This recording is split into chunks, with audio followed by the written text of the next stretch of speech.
Wassalatu wassalamu ala nabiyina sayyidina Muhammadin wa ala alihi wa sahbihi wa tabi'ina lahum bi ihsani ila akhiril ayam. Amma ba'du. Allahumma rabbi shrah li sadri wa yassir li amri wahlul 'uqdatam min lisani yafqahu qawli.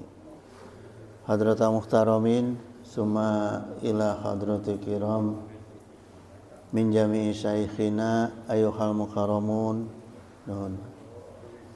sahibal fudola allazi yakhduruna fi hazal masjid jami'al manan hafidhakumullah wa ri'akum. Ayyuhal ikhwan, sesungguhnya perjalanan hidup manusia, ya, artinya dalam hal ini orang mukmin, perjalanan hidup orang mukmin itu tujuannya untuk mendapat ridha Allah, nggak ada yang lain, ya. Nah, supaya perjalanan kita itu bisa mencapai tujuan dengan selamat dan keinginan kita tercapai, maka yang kita butuhkan itu adalah kompas, penerangan dan suluk, ya. Apa maknanya penerangan dalam perjalanan menuju ridha Allah? Yaitu ikhtiar dan istiqomah, ya. Nuhun Pak Haji, ya. Ikhtiar dan istiqomah dalam beramal soleh dan meningkatkan ibadah kepada Allah. Nah, itu penerangan perjalanan kita, gitu. Karena nanti jamaah sekalian, di Siratal Mustaqim itu semua orang masing-masing bergantung pada cahaya yang ada di dirinya masing-masing. Jadi nggak bisa tuh yang di sebelah ngandelin cahaya orang yang di sebelah, nggak bisa. Jadi benar-benar penerangannya itu hanya untuk dirinya masing-masing, gitu, ya. Nah, ini istiqomah dan ikhtiar kita dalam beramal soleh dan meningkatkan ibadah kepada Allah, itu juga yang akan menerangi perjalanan hidup kita di dunia, ya. Kemudian yang kedua, kompasnya adalah ketakwaan kepada Allah Subhanahu wa taala. Yang ketiga, suluk dalam perjalanan menuju ridha Allah itu rutinitas ibadah kita yang benar dan ikhlas, gitu, ya. Jadi jangan hanya sekedar beribadah, tapi harus juga benar ittiba pada Rasulullah SAW dan ikhlas kita. Nah, kompas penerangan dan suluk dalam hidup kita itu, pertama, suluknya itu syariat, ya. Penerangannya itu tarekat, dan kompasnya itu hakikat, gitu, ya. Nah, kemudian seperti apa konsep jelasnya, ya, yang dimaksud dengan syariat, tarekat dan hakikat tersebut, ya. Wa qala Syekh Abdul Qadir Jailani, inna tariqa syari'atun wa tariqatun wa haqiqatun. Jadi sesungguhnya jalan terang bagi manusia itu terdiri dari syariat, tarekat dan hakikat, ya. Fasmalaha ma munsila, gitu. Maka dengarlah perumpamaan berikut. Fasyari'atun kasafinatin. Syariat itu ibaratnya perahunya atau kendaraannya, ya, alatnya, ya. Wa tariqatun kal bahri. Nah, tariqah itu ibaratnya adalah samudranya. Samudra itu tempat berdiamnya hati manusia kalau dalam diri manusia, ya. Tsumma haqiqatun durun ghala, gitu. Jadi hakikat itu ibarat durun. Durun itu mutiara, ya. Gola itu sangat mahal. Kalau mahal aja golin. Jadi kalau di Arab itu ada bilang hadza golin, wah ini mahal nih, gitu, ya. Gitu. Nah, Jadi hakikat itu adalah hasil yang kita tuju, hasil yang ingin kita dapat gitu. Nah, hasil apa yang paling mahal ya yang kita tuju di alam dunia ini, yaitu ilmu Allah dan ridha Allah. Ya, itulah yang golin, yang paling mahal. Kalau ilmu manusia dan kerelaan hati manusia itu rohis. Ya. Rohis itu artinya murah. Arhosu sangat murah gitu, ya. Gitu. Jadi jangan diukur tuh. Ilmu manusia setinggi apapun ilmunya, sekalipun profesornya ada berapa ratus, ya, tetap paling murah gitu, ya. Nah, kerelaan hati manusia itu yang kita selalu biasanya kan kita harap-harap itu. Kita kan manusia itu suka nguber itu kerelaan hati manusia. Padahal yang mahal itu adalah ridha Allah. Tapi kebanyakan orang mencari kerelaan hati manusia supaya kita dikasih. Gitu. Ya. Nah, kemudian penjelasan lebih dalam lagi Syekh Nawawi Al-Bantani qala fasyari'atun akhazun bidinil khaliqi gitu. Jadi syariat itu adalah berpegang kepada agama Allah sang pencipta, ya. Wa qiyamuhu bil amri wa nahyin jala. Nah, syariat itu menegakkan perintah Allah dan menjauhi larangan Allah. Nah, ini kuncinya syariat. Adanya di mana? Di fikih, jemaah, ya. Wa tariqatun akhzun bi akhwata kal warai gitu. Jadi tarekat itu adalah mengambil sikap hati-hati seperti sikap waro, ya. Wa azimatun karyadoti mutabatila gitu. Dan tarekat itu bertekad keras. Azimat itu kalau orang dulu itu sering kita dengar jimat ya. Kata jimat, azimat. Azimat itu maknanya bertekad keras gitu. Jadi itu sebetulnya azimat itu diambil dari makna psikologis. Kalau orang punya azimat jadi tekadnya keras, jadi kuat, wani jadinya gitu, ya. Itu karyadoti mutabatila gitu, bertekad keras untuk membiasakan bersungguh-sungguh dalam ibadah gitu, ya. Kemudian berkata Syekh Nawawi Al-Bantani, man romadulon lis safinati yarkabu gitu. Siapa yang menginginkan berlimpah mutiaranya, maka hendaklah dia dengan perahu, ya, mengendarai perahu, wayagisu bahron sumaduron hasola, kemudian menyelam ke dasar laut, kemudian mengumpulkan mutiara di dasar laut. Ya. Jadi bagaimana jemaah sekarang prakteknya kehidupan seorang sufi yang menjadi ahli tarekat nih, ya, dalam beribadah dan bermuamalahnya dia. Ini saya ambil dari kitab Hidayatul Azkiya ila Tariqatil Aulia gitu. Ini yang mengupas mengenai kehidupannya para aulia gitu, ya. Ya akhi, nah kata penyusun kitab nih, ya akhi, hai saudaraku, wa qaza tariqatu wal haqiqatu, wahai saudaraku, tarekat dan hakikat itu min ghairi fi'li syariatin la tuhsala gitu. Jadi tidak akan bisa engkau dapat kecuali dengan menjalani syariat. Jadi jangan langsung ujuk-ujuk bertorekat, ya, mengambil tujuan hakikat ridho Allah kalau kita syariatnya tidak benar. Jadi rukun Islamnya harus benar, ya, mulai dari syahadat sampai haji, terutama sholat, ya jemaah, terutama sholat tuh. Kemudian dijelaskan bagaimana seseorang untuk menjadi ahli tarekat. Nah, seorang untuk menjadi ahli tarekat itu wa haqiqatun lawusu luhu lil maqsidi. Hakikat adalah sampainya seorang salik. Yang dimaksud orang salik ini orang yang hidupnya ini istiqomah, perjalanan hidupnya istiqomah dalam kesufiannya gitu.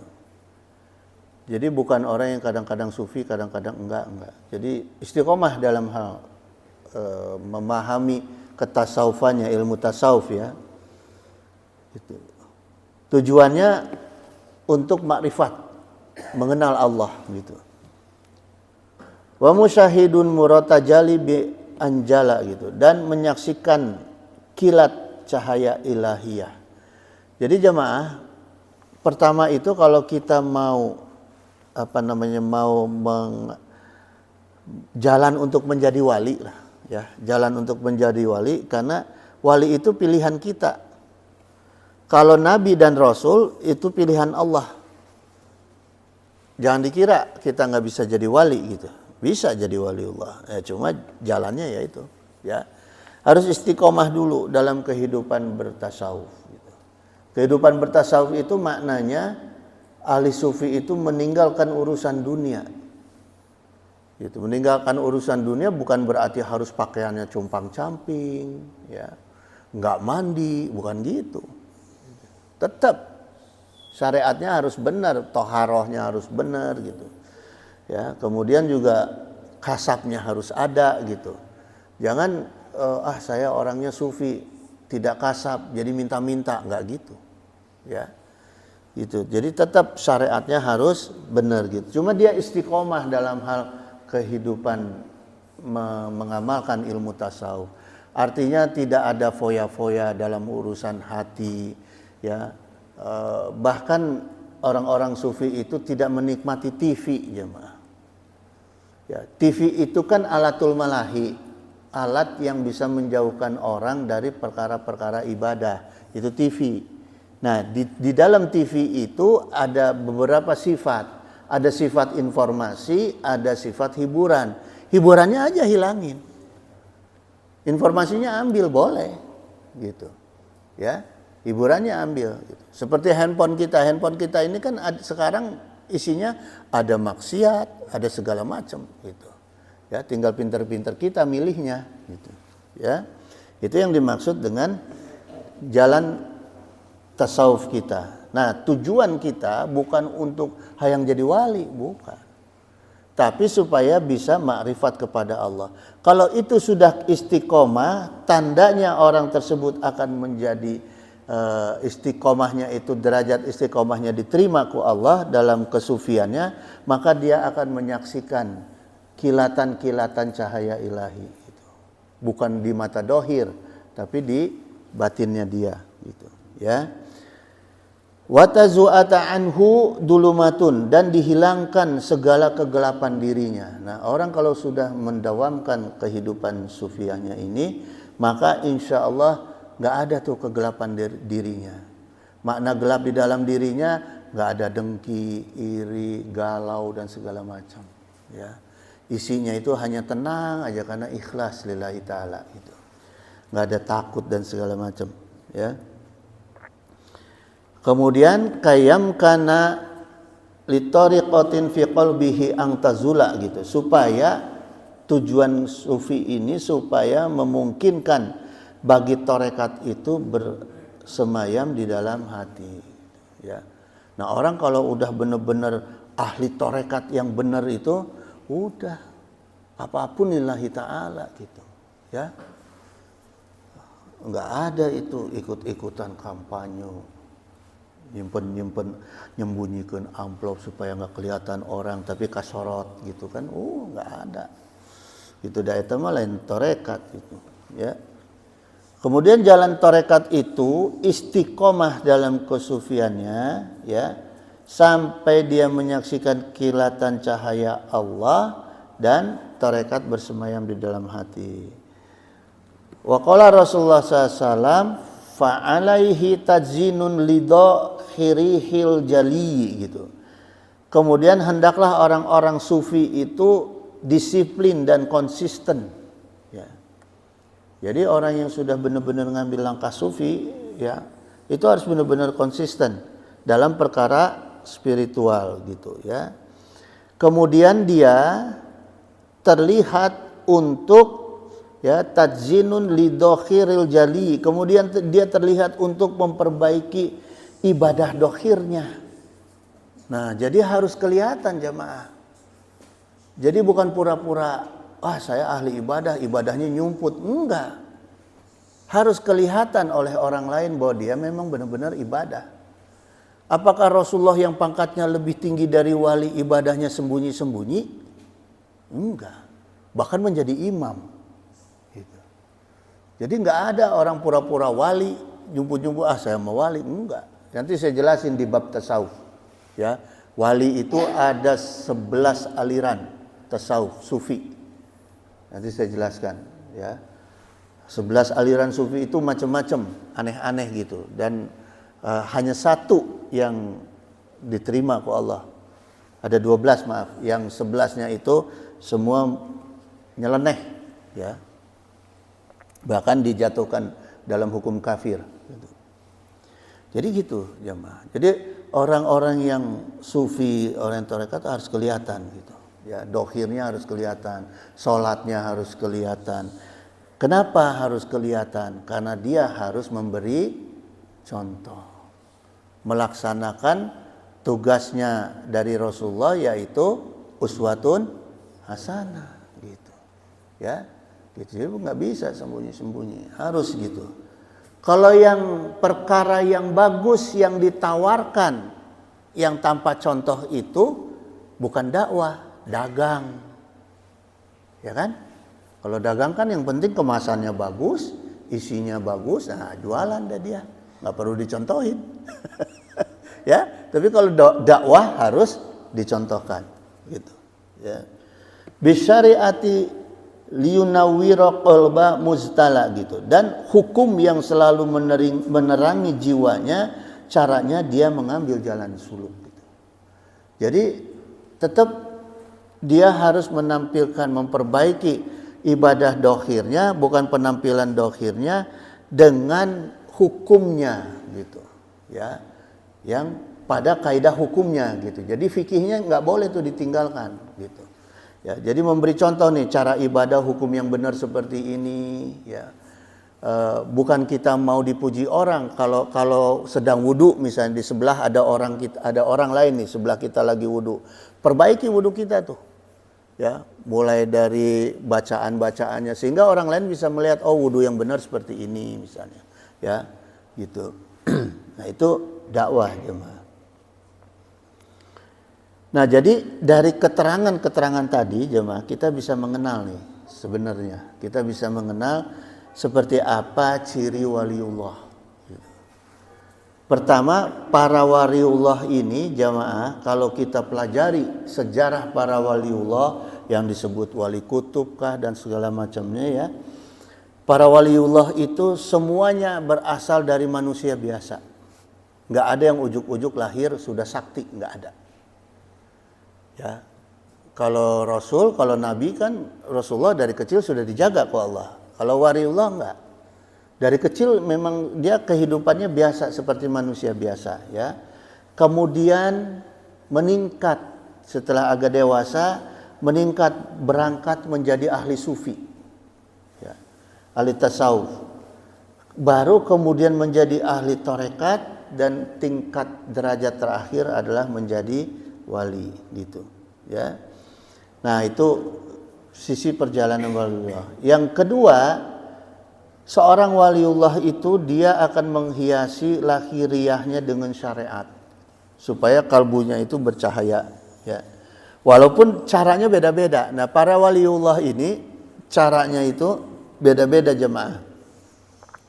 Jadi ini ciri-ciri yang bisa kita ambil, ya. Kita bisa lihat gitu. Walikuli wahidihim tarikum min turukin gitu. Mereka para ahli sufi itu, ya, yang sudah mencapai tingkat waliullah itu punya cara tarekat masing-masing. Gitu. Jadi cara tarekatnya masing-masing. Pada intinya adalah yakhtaruhu fayakunu min zawasila gitu. Mereka milih cara untuk mengantarkan dirinya menuju jalan yang terang, ya, yang diridhoi ke Allah. Jalan yang terang tadi yang ridho Allah dan ilmu Allah, ya. Nah, pada intinya mereka meninggalkan nafsu dunia tapi tidak meninggalkan pemberian dari Allah. Beda nih jemaah, ya. Ada orang yang meninggalkan nafsu dunia tapi meninggalkan pemberian dari Allah. Beda lagi. Kalau orang waliullah ahli sufi ahli tarekat itu ya meninggalkan nafsu dunia tapi tidak meninggalkan pemberian Allah. Karena pemberian Allah itu dia gunakan, dia butuhkan untuk kebutuhan dakwahnya di dunia. Ya. Untuk kebutuhan ibadahnya, untuk kebutuhan dakwahnya di dunia. Nah, ini boleh jamaah. Karena apa? Ibadah butuh fulus. Ya, enggak ada masa kita di jalan main salat memakai sajadah, kan enggak bisa. Najis nanti, ya. Jadi tetap Allah pasti akan berikan dunia gitu. Ya, itu waliullah. Pertama gini jemaah, ciri dohirnya waliullah ini, ya. Pertama, mereka akan rajin puasa sunnah. Orangnya ini rajin sekali puasa sunnah, gitu, ya. Karena apa? Di dalam puasa sunnah itu banyak sekali janji-janji Allah. Dalam puasa sunnah itu. Bahkan berkata Ibnu Hajar dalam kitab Fathul Bari bahwa kita boleh, ya, mengambil sesuatu, tujuan sesuatu dari kita berpuasa sunnah gitu, ya. Dalam Fathul Bari disampaikan bahwa orang yang berpuasa itu ya boleh bertujuan tholabi sawabi minallahi ta'ala gitu, ya. Mencari hadiah atau janji Allah yang dijanjikan di dalam Quran. Boleh, ya. Nah, ini jalan para wali. Jadi mendapatkan kenikmatan dunia dengan mendapatkan janji Allah lewat puasa sunnah itu boleh, dan itu jalan yang benar, dan itu motivasi. Bukan kita ke dukun cari-cari doa, cari-cari apa kemana-mana, enggak gitu, ya, gitu. Jadi caranya ya langsung dengan Allah kita berpuasa. Cuma kan kita nggak bisa menerjemahkan atau mentafsirkan Qur'annya bagaimana, janji Allahnya apa. Nah, itulah ke kiai, itulah ke ulama gitu, ya. Jadi ke ulama itu bukan nyari jimat, nyari isim, enggak. Minta petunjuk, minta tafsir Quran, jalan yang dijanjikan ke Allah, ya. Itu dulu jamaah, kalau udah tingkat-tingkat kiai-kiai itu dulu, ya, rajin puasa, ada yang mengamalkan hijib. Mulai dari hijib barki, hijib bahar, ya, hijib maghribi segala macam, dan itu pakai puasa. Nggak ada yang nggak pakai puasa, semua pakai puasa gitu, ya. Itu jamaah. Nah, terus yang kedua, cirinya ahli sufi itu, ya, ahli torekat yang sudah mencapai derajat waliullah itu, kajulisihi bainal anami murabian. Mereka itu duduk seperti duduk di antara dua tidur sambil mengajar. Nah, ini, ya. Maknanya adalah gini jamaah. Jadi tidur di dua alam, ada tidur di alam dunia, ada tidur di alam barzah sambil mengajar. Artinya dia tidak pernah mengenal lelah, tidak pernah mengenal capek untuk mengajarkan agama dari mulai hidup sampai mati, gitu, ya. Jadi ikhlas semua, ikhlas memang benar-benar mengajar itu karena mencari ridha Allah dan mencari ilmu Allah. Karena gini jemaah, orang yang ngajar itu akan selalu merasa bodoh. Nah, itu orang yang benar. Kalau guru yang ujuk-ujuk ngerasa pintar, itu guru yang gak benar, ya. Karena seorang guru itu yang benar itu adalah yang selalu merasa bodoh. Kenapa selalu merasa bodoh? Karena setiap ilmunya itu gak habis-habis, gak ningkat-ningkat, gak pintar-pintar. Maka dia menggali lagi, kitab lain dicari, habis kitab ini, ambil kitab lain gitu, ya. Itu jemaah. Nah, kemudian satu ciri nih, ciri fisik, ya. Bismillah.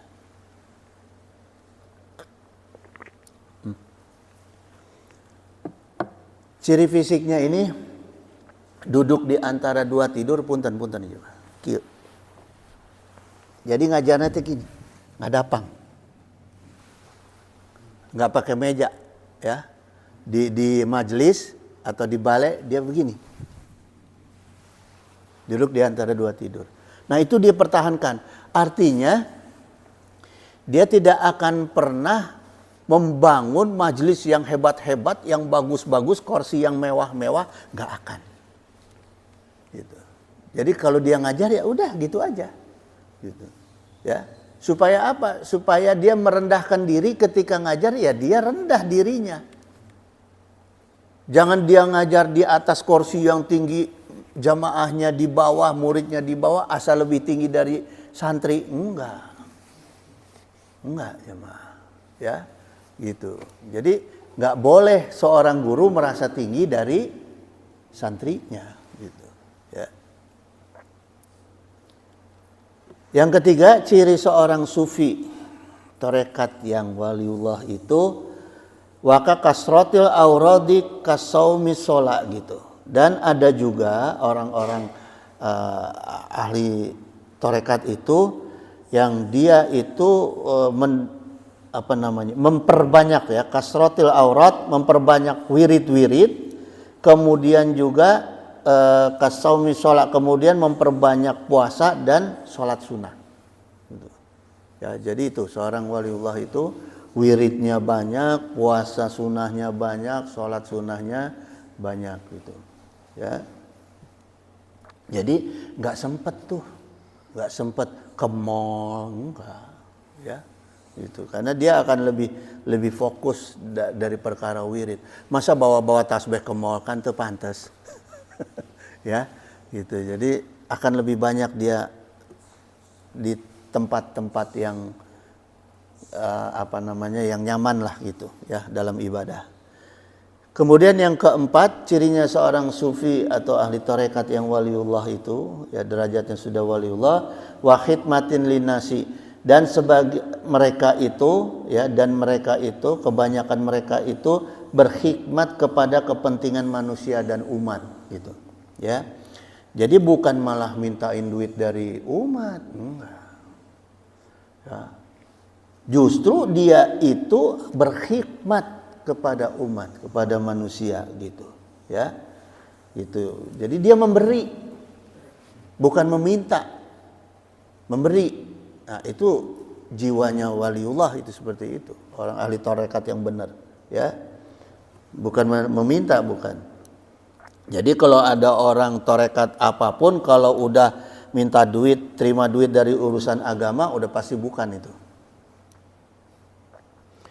Kemudian yang kelima, cirinya itu wahamlil hatab gitu. Dan ada yang mencari kayu bakar. Litasoddaqo bimuhasilim mutamawala gitu. Untuk disedekahkan kepada sesama. Ya. Jadi orang waliullah itu bukan berarti dia enggak kasab. Justru dia harus kasab. Supaya apa? Supaya bisa sedekah. Karena tadi tidak minta-minta. Gitu. Ya.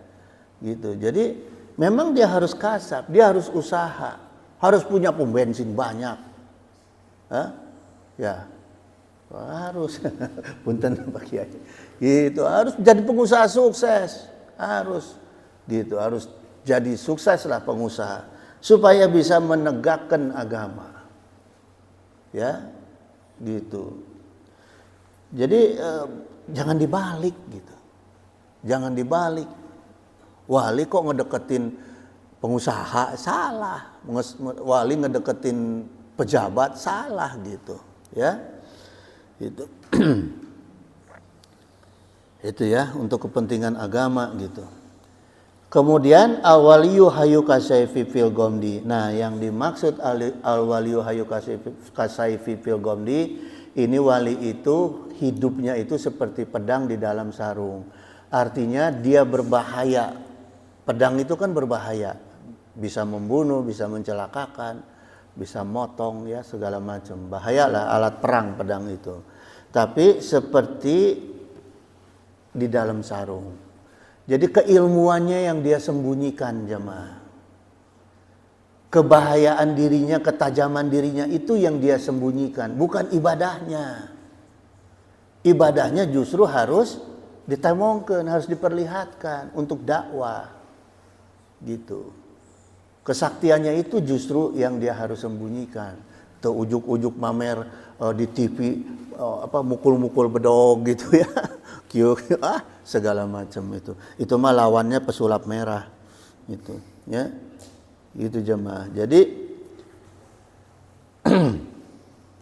sarungnya yaitu syariat dan muamalah gitu. Jadi sarung dirinya itu adalah syariat dan muamalah gitu, ya.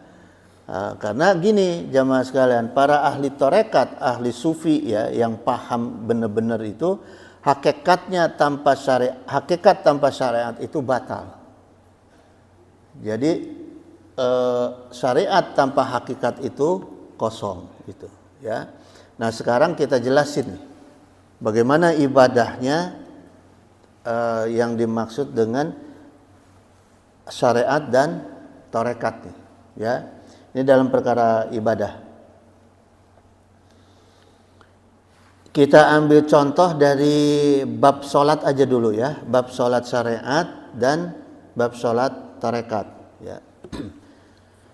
Ini sholat yang pernah dikupas, sholat tarekat dan sholat syariat yang dikupas oleh Syekh Abdul Qadir Jailani ya dalam kitab Sirul Asrar, kitab khusus ini Sirul Asrar ya. Jadi dasarnya beliau, dalilnya beliau itu ya Syekh Abdul Qadir Jailani itu tetap dari Al-Qur'an. Jadi untuk ujuk-ujuk punya pendapat sendiri enggak, tetap ambil dari Al-Qur'an ya. Beliau berkata hafidhu ala sholawati gitu.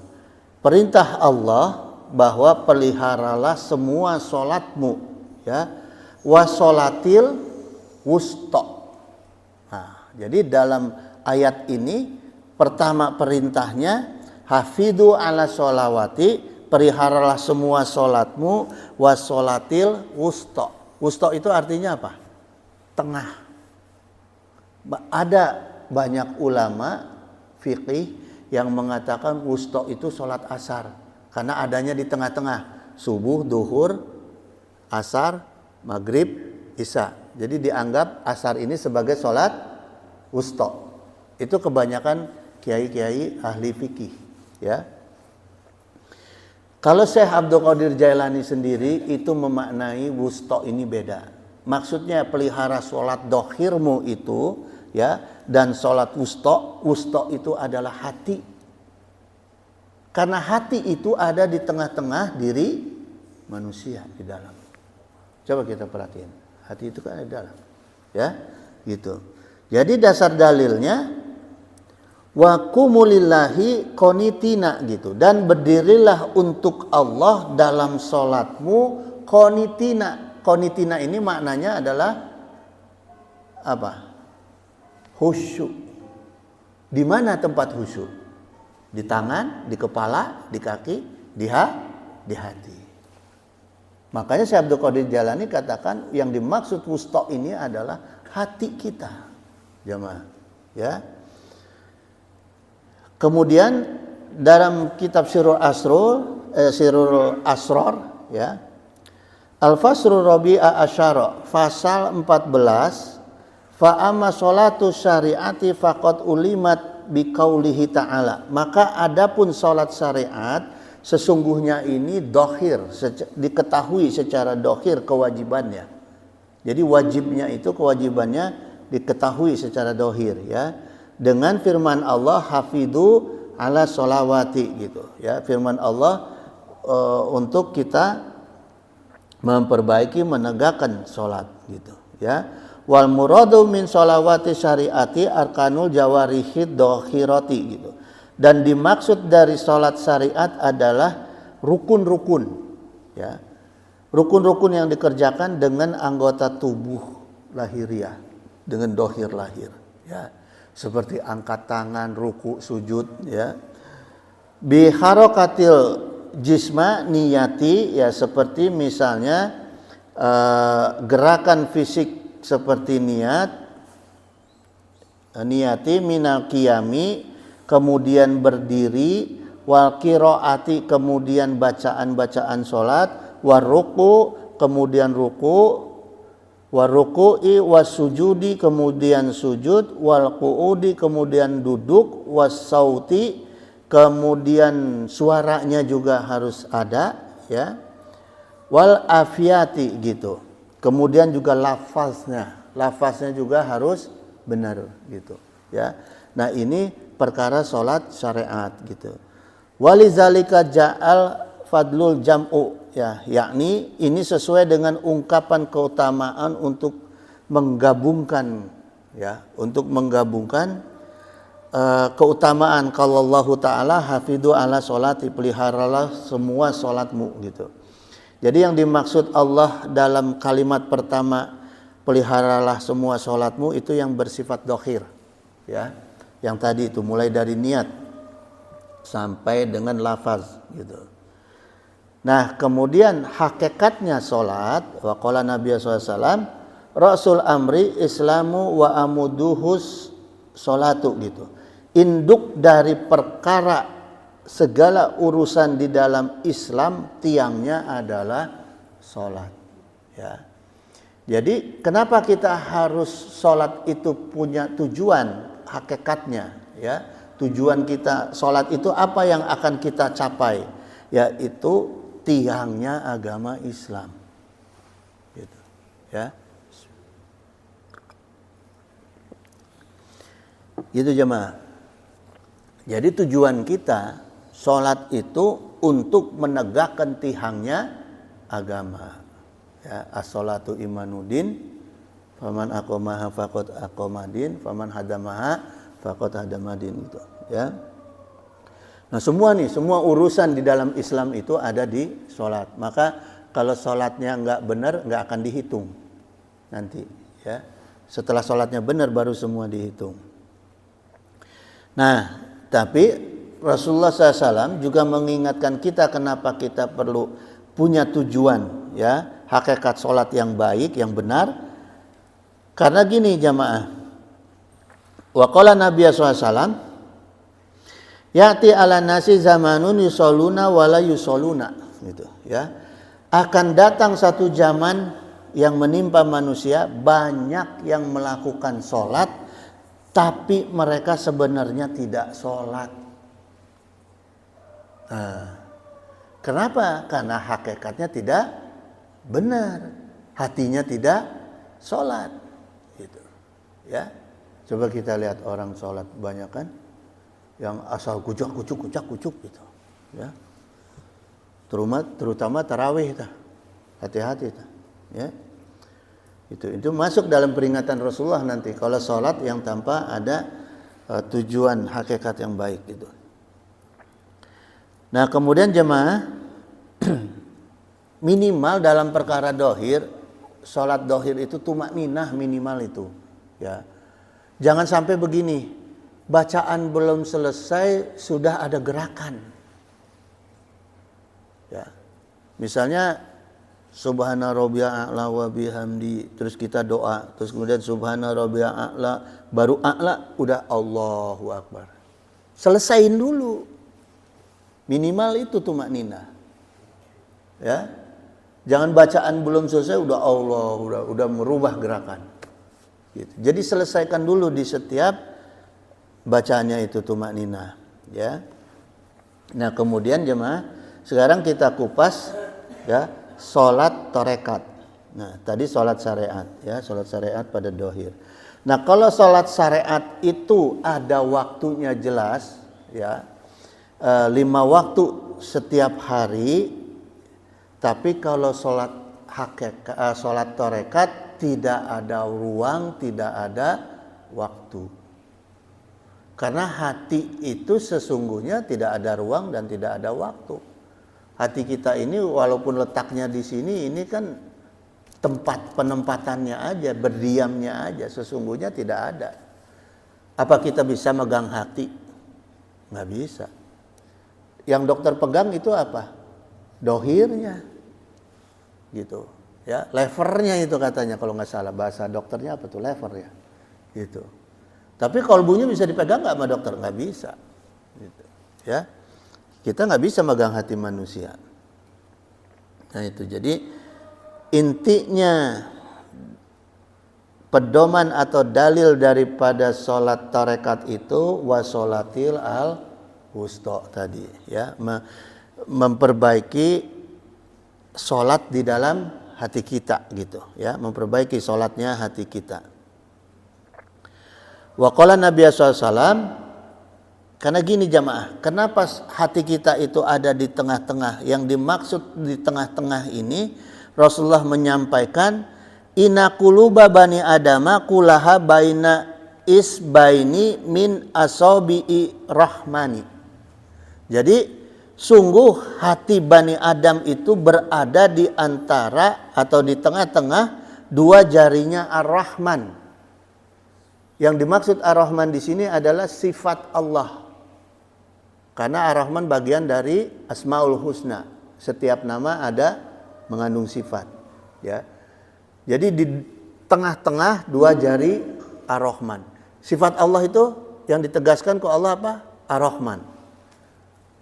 Kenapa ada di tengah dua jari Ar-Rahman, sifat Allah Ar-Rahman?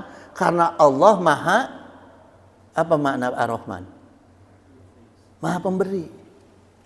Jadi jamaah, jangan kita suudon sama Allah kalau kita sholat dak-dik-duk, sholat tahajud, sholat 1000 rakaat. Tapi nggak pernah diijabah doa kita. Karena hati kita nggak pernah berada di antara dua sifat Allah. Ya, itu kuncinya jemaah. Jadi kalau kita mau benar-benar ijabah doa dalam sholat diijabah, selesai sholat kita doa kita diijabah, sholatkan hati kita, jangan cuma dohirnya doang. Minimal kita, hati kita itu paham apa yang kita baca. Itu menjaga kehusuan salah satunya. Ya. Baru setelah itu kita doa khusyuk sama Allah, boleh. Gitu. Jadi jangan suudan sama Allah. Ya Allah, saya udah capek-capek gini nggak diijabah. Dah nu salatna tanganna wungkul, badanna wungkul, hatinya enggak gitu. Ya. Gitu jemaah. Faman syaa aqama wa man syaa azzaqa. Maka siapa yang menginginkan hatinya itu lurus pasti Allah tetapkan. Jadi kita juga harus punya niat. Artinya dimulai dari niat. Begitu kita sholat, niat juga harus diperbaiki. Bukan hanya sekedar usolli fardhu subhi. Ya Allah, saya akan melaksanakan sholat subuh. Tapi juga mensolatkan hati saya. Dohir dan hati saya. Dohir dan kolbu saya akan saya sholatkan menghadap engkau. Gitu. Ya. Wa man syaa azzaqa, siapa yang menginginkan kesesatan, hatinya itu menjadi sesat, maka Allah akan jadikan dia itu azzaqa, menyimpang. Gitu. Ya. Gitu jemaah. Jadi benar-benar harus dikelola hati kita itu, ya. Kemudian jemaah sekalian, hal pokok dalam sholat tarekat itu kalau sholat tarekat itu waktunya harus terus menerus. Ya. Jadi nggak terkait dengan 5 waktu gitu. Ya. Bahkan Rasulullah SAW itu menyampaikan al-anbiya'u wa auliya'u yusoluna fi kuburihim kama yusoluna fi buyutihim. Para nabi dan para aulia itu, kekasih Allah itu, mereka sholat di dalam kuburnya sebagaimana mereka sholat di rumah mereka. Jadi para aulia itu ketika sudah, saya nggak bisa mengatakan juga aulia meninggal, nggak juga gitu, pindah alam lah. Ya. Para aulia itu ketika dikubur mereka sholat. Kenapa mereka bisa sholat di alam kubur? Karena mereka membiasakan sholat, memperbanyak sholat sunnah di rumahnya, di kamarnya. Makanya Rasulullah SAW itu ketika meninggal wasiatnya minta dikuburkan di kamarnya. Kenapa? Karena tempat sholat sunnahnya Rasulullah. Ya, itu jemaah. Jadi kalau kita punya kamar, biasakan kamar kita itu dipakai untuk sholat sunnah. Sholat wajib ke sini, ke masjid. Kalau sholat wajib, ya, gitu berjamaah. Tapi seringlah kamar kita itu dipakai untuk sholat sunat, mulai dari sebelum subuh sampai sesudah isya, ya. Pokoknya ada kesempatan di kamar, bangun tidur mau tidur sholat sunat dulu, itu minimal. Wa qala Allah Ta'ala, fa iza qadaitumus shalah fazkurullaha qiyaman wa qu'udan wa ala junubikum. Nah, ini dalil untuk sholat wusta. Jadi kalau kamu sudah menyelesaikan sholat, maka ingatlah Allah. Ingatlah Allah itu diantaranya adalah hati kita, gitu. Ya, fazkurullahu qiyaman wa qu'udan wa ala junubikum, gitu. Waktu berdiri, waktu duduk, waktu berbaring, gitu. Jadi tetap jamaah itu hati kita itu harus selalu ingat kepada Allah, gitu. Ya. Kemudian jamaah sekalian, hubungannya tadi kita sudah cerita sholat, ya, bab sholatnya. Sekarang bab sholawatnya, ya. Nah, orang-orang ahli tarekat juga tidak pernah meninggalkan atau tidak kurang, tidak pernah mempersedikit sholawat. Kenapa? Karena sholat dan sholawat itu sama kedudukannya. Ya. Dari mana kita bisa tahu sholat dan sholawat itu kedudukannya sama? Dari akar katanya. Coba kita lihat. Sholat dan sholawat secara lughah itu akar katanya sama. Ya. Sholat akar katanya solu. Sholawat akar katanya solu. Makanya tidak sah sholat kalau tidak baca sholawat. Ya. Jadi jangan kurang-kurang juga. Di antara mengisi hati kita itu adalah dengan membaca sholawat di hati kita. Ya. Kata solu ini dalam lughah maknanya kalimat doa dan salam khusus kepada Rasulullah SAW. Kalimat tahiyat itu juga isinya adalah komunikasi salam antara Allah dengan Rasulullah.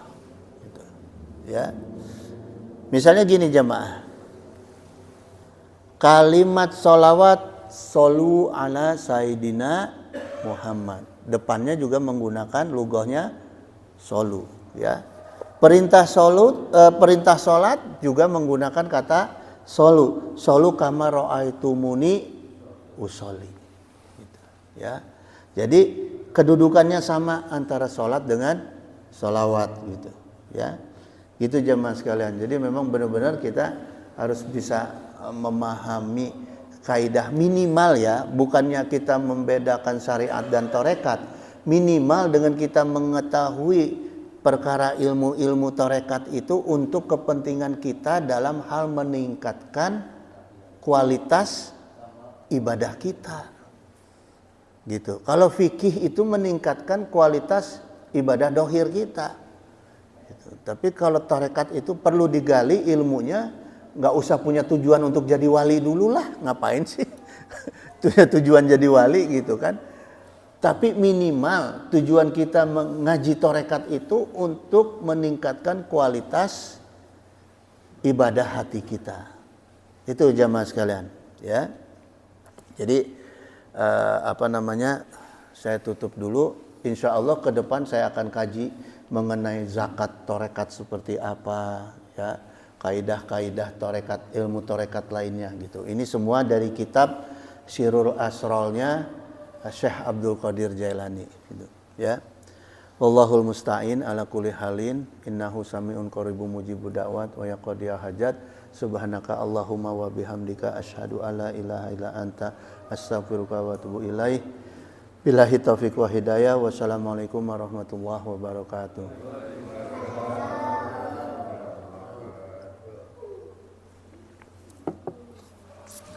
Allahumma sholli wa sallim wa barik ala sayyidina wa syafi'ina wa habibina maulana Muhammad wa sallim wa radiyallahu ta'ala an sadatina ashabi sayyidina rasulillahi ajmain. Amin ya Allah ya mujibu da'wati sa'ilin.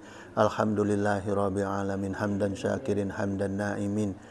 Allahumma anta rabbi la ilaha illa anta khalaqtani wa ana abduka wa ana ala ahdika wa wa'dika mastata'tu a'udzubika min syarri ma sana'tu wa bu'ulaka bi ni'matika alayya wa bu bi dzanbi faghfirli fa innahu la yaghfiru dzunuba illa anta. Allahumma a'izzal islamana wal muslimin, Allahumma ansur ikhwanana muslimin, Allahumma ansur mujahidina fi Filistin, Allahumma ansur mustad'afina fi Filistin wa fi baladi sami wa fi kulli makanin wa waqtin. Allahumma ahlikil kafaratal musyrikin, Allahumma damiril yahuda wa syatit samlahum wa farik jam'ahum. Allahumma salimna wa walidina wa auladana wa ikhwanana wa ahbabana wa zawjatina min jami'i mahawwi fid dunya wa akhirah wa huwalihima istajib ya Allah ya mujibu da'wati sa'ilin. Allahumma ahina ala dinil Islam wa amitna ala dinil Islam wa nas'aluka imanan qawiyan maqbulan fil hayati wa indal mamati wa ba'dal mamati wa na'udzubika minasyirqi wa fisqi wa dolalati wa syirqi wa nifaqi birahmatika arhamar rahimin. Allahumma alhimna rusdi wa izna min syarri nafsi. Allahumma agnina bi ilmi wa zaina bi hilmi wa akhrimna bi taqwa wa jamilna bil afiyah. Allahumma anfa'na bima 'allamtana wa 'allimna ma yanfa'una wa zidna ilman walhamdulillahi ala kulli halin wa na'udzubika min syarri akhlina bi rahmatika ya arhamar rahimin. Allahumma hdina bi hudaka waj'alna mimman yusyari'u fi ridhaka wa la tuwalina waliyan siwaka wa la taj'alna mimman khalaka amraka wa asaka wa hasbunallahu wa ni'mal wakil ni'mal maula wa ni'man nasir wa la haula wa la quwata illa billahil aliyyil azim. Allahumma inna nas'aluka rizqan thayyiban katsiran wasi'an bil ghairi hisab. Allahumma la taslub minni ni'matan an'amta biha alayya. Allahumma inna nas'aluka salamatan fid din wa afiyatan fid jasad wa ziyadatan fil ilmi wa barakatan fil rizqi wa taubatan qabla maut wa rahmatan indal maut wa maghfiratan ba'dal maut. Allahumma hawin alaina fi syakaratil maut wa najata minan nar wa afwa hinda hisab. Allahumma inna nas'aluka minan ni'mati tamamaha wa mina ismati dawamaha wa minar rahmati sumulaha wa mina afiyati husulaha wa mina aishi argadah wa mina umuri as'adah wa mina isani atamah wa mina in'ami a'amah wa mina fadli azabah wa mina lutfi anfa'ah. Allahumma kun lana wa la takun alaina. Allahumma khtim bi sa'adati ajalana wa haqiq bi ziyadati amalana wa akhrun bil afiyati guduwana wa asolana wa ila rahmatika masyirana wa ma'alana wa subasijali afika ala zunubina wa muna alaina bi islahi uyubina wa za'ali taqwa zaudana wa fidinika istihadana wa alaika tawakkulana wa atimadana wa thabitna ala nahji istiqamah wa izna fid dunya min mujibati nadamatil yaumil qiyamah wa fif anna siqla auzar warzuqna aisyata abrar waqfina wasrif anna sarar asrar wa atik riqabana wa riqaba abaina wa ummahatina wa ikhwanina wa walidina wa ashiratina wa zaujatina birahmatika ya azizu ya ghafaru ya syattaru ya halimu ya jabaru ya Allah. Ya Allah, ya Allah, ya Rahman, ya Rahim, ya Arhamar Rahimin, innaka ala kulli syai'in qadir, wa bi ijabati jadir, subhana rabbika rabbil izzati amma yasifun, wa salamun ala mursalin, walhamdulillahi rabbil alamin. Assalamualaikum warahmatullahi wabarakatuh.